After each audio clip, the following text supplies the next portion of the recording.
What if the biggest mistake you could make with money in America in 2026 is trying to look rich? Think about it. You get a raise, and suddenly you start thinking about a better phone.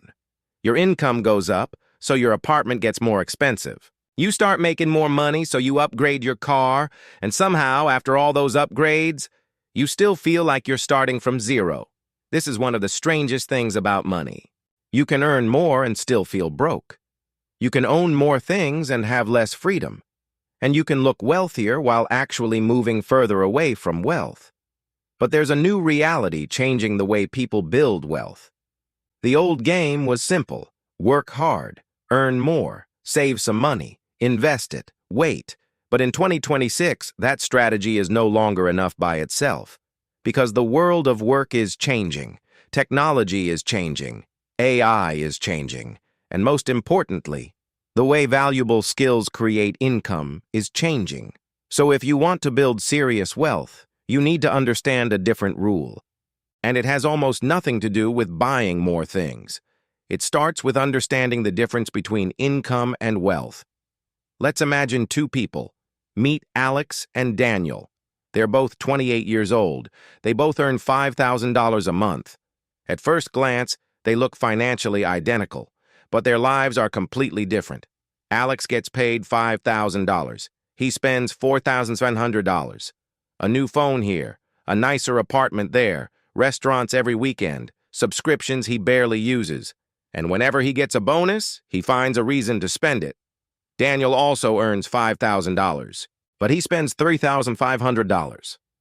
The other $1,500 goes toward building assets. He invests consistently. He develops valuable skills. He builds a small online business. And he keeps increasing the amount of money that works without requiring every hour of his time. After a few years, something interesting happens. Alex has a lifestyle. Daniel has options. And that difference is the beginning of wealth, because wealth isn't simply about how much money enters your bank account. It's about how much control you have over your future. This is where most people get confused. We live in a world that constantly teaches us to chase income, get a better job, get a promotion, work overtime, ask for a raise. And yes, increasing your income matters. But there's a psychological trap hiding inside this strategy. It's called lifestyle inflation. And it's incredibly powerful. Imagine your salary increases from $3,000 to $5,000. You feel like you finally made it.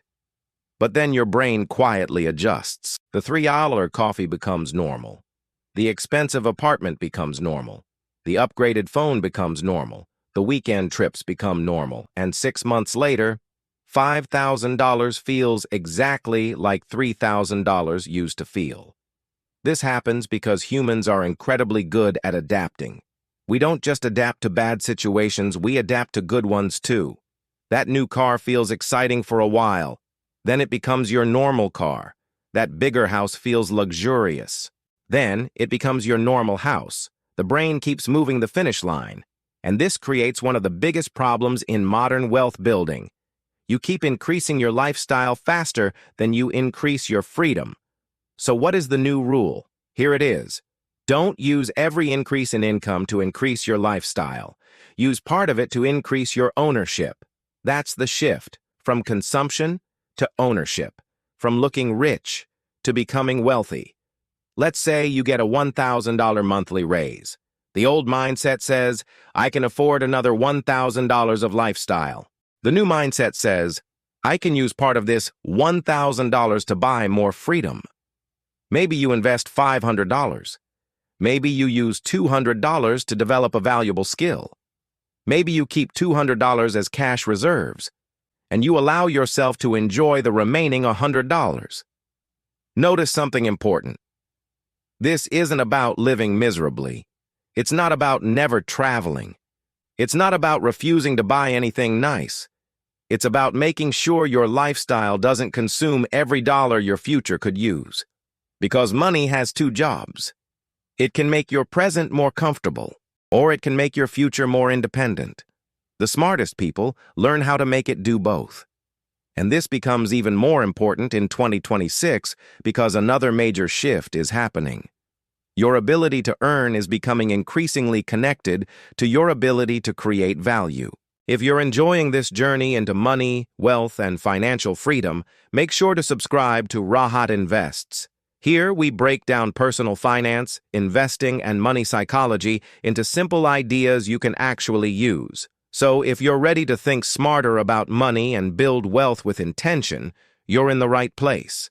Subscribe to Rahat Invests, and let's build your financial future together.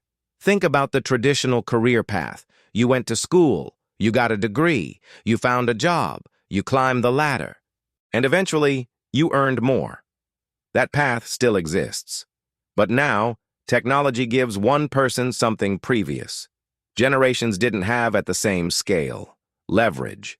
One person can create a digital product. One person can build a YouTube channel.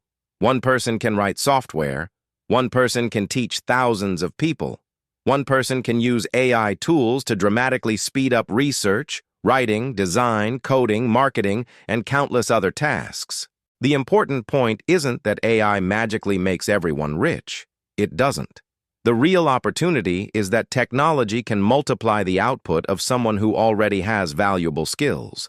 And that's why the new wealth equation looks different. It isn't simply work more, earn more. It's learn more, create more value, earn more, own more, gain more freedom. That's a completely different game. Imagine you have two workers. The first person works 10 hours and gets paid for 10 hours. The second person spends those same 10 hours building a system, product, audience, business, investment portfolio, or intellectual property that can continue producing value after those 10 hours are finished. The second person is building leverage. And leverage is one of the most powerful ideas in wealth creation. Because your time is limited. You have 24 hours in a day. You can't negotiate with that. You can't buy another 10 hours. But you can build things that allow your effort to reach more people. That's why ownership matters. If you work for money, you earn income.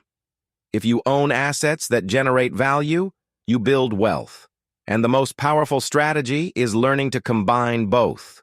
Earn actively, build intelligently, invest consistently, own the upside. But there is another psychological problem that stops people from doing this, and it's one of the most dangerous. We want fast results. You invest $500. You check the account tomorrow. Nothing happened.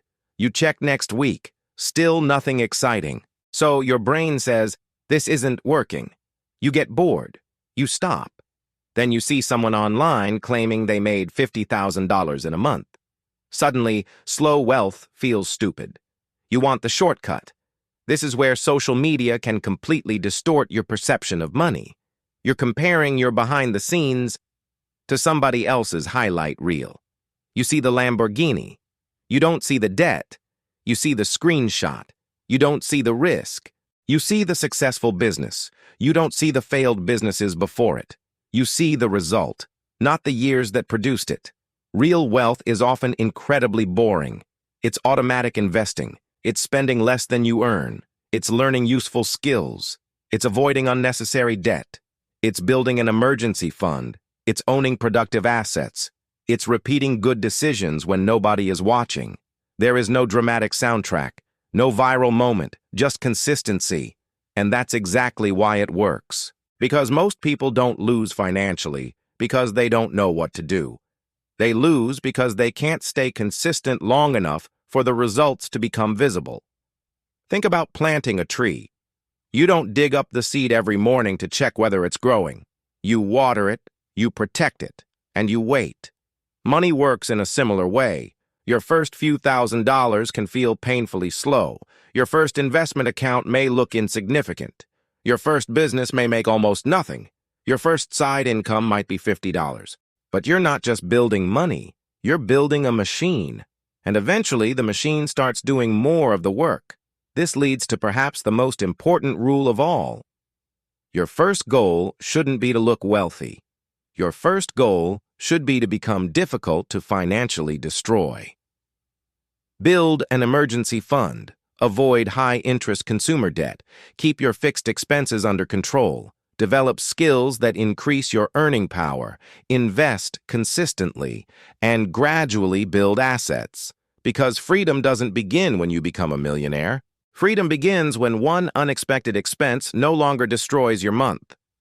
Then when losing your job doesn't immediately create panic. Then when you can say no to a terrible opportunity. Then when you can take a few months to learn something new. Then when your investments start paying for small parts of your life. And eventually, your money begins giving you something more valuable than luxury. It gives you choices. That is what wealth really buys. Not watches, not cars, not expensive houses, options. And this is why the new rule of getting rich in 2026 isn't simply make more money. It's make more money, keep more of it, turn the difference into ownership, and use technology and skills to increase the value you can create. Because income can change your lifestyle, but ownership can change your life. So the next time you get a raise, don't immediately ask, "What can I buy now?" Ask, "What can I own now that my future self will thank me for?"